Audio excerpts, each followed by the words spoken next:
আল্লাহ রাব্বুল আলামিন وقضى ربك ألا تعبدوا إلا إياه وبالوالدين إحسانا আল্লাহ রাব্বুল আলামিন মানুষকে ডেকে ডেকে বলতেছে, এরে পৃথিবীর মানুষরা, তোমরা আমি আল্লাহকে তোমরা রব হিসেবে তোমরা বিশ্বাস করো, অন্য কোনো মানুষের তোমরা গোলামি করো না, অন্য কোনো মানুষকে তোমরা নিতা খেতা মানো না। একমাত্র নিতা খেতা যদি মানতে হয়, আল্লাহকে আল্লাহ বলে যদি বিশ্বাস করতে হয়, আল্লাহকে আল্লাহ বলে যদি স্বীকার করতে হয়, আমি রবকে তোমরা স্বীকার করো। আওয়াজ করুন সুবহানাল্লাহ। আল্লাহ তাআলা কেন বললেন?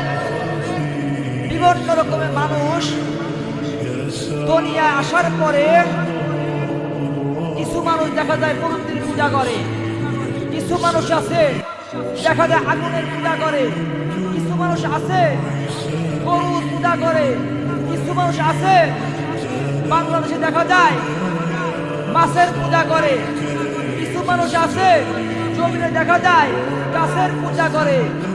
এক কথা মিলে সব কথা আল্লাহকে ভুলে যায় বিভিন্ন রকমের বিভিন্ন কালেমা গ্রহণ করা দিয়া একজন একটা কালেমা পরে পরে বিদ্রোহী হয়, নাস্তিক হইতে। কথা বলেন ঠিক কিনা? আল্লাহকে আল্লাহ স্বীকার করে না, আল্লাহকে আল্লাহ বিশ্বাস করে না। আল্লাহ বলেছেন, وقضى ربك ألا تعبدوا إلا إياه وبالوالدين إحسانا আমি আল্লাহ তাআলার আনুগত্য তোমরা বেশি বেশি করো, আমি আল্লাহকে তোমরা বিশ্বাস তোমরা করো যে আমি আমার পরে যদি কারো আনুগত্য করতে হয় তাহলে তোমার মা বাবার আনুগত্য করো। মুসলমান ভাইরা আমার কথাগুলা গভীর মনোযোগ দিবেন। আমার বাবাজিরা রে,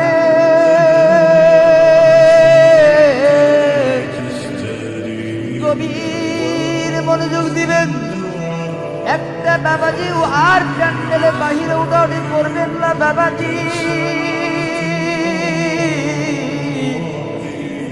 কোন যুবক ভাই আর প্যান্ডেলে বাহিরে আর নড়ানড়ি করবেন না।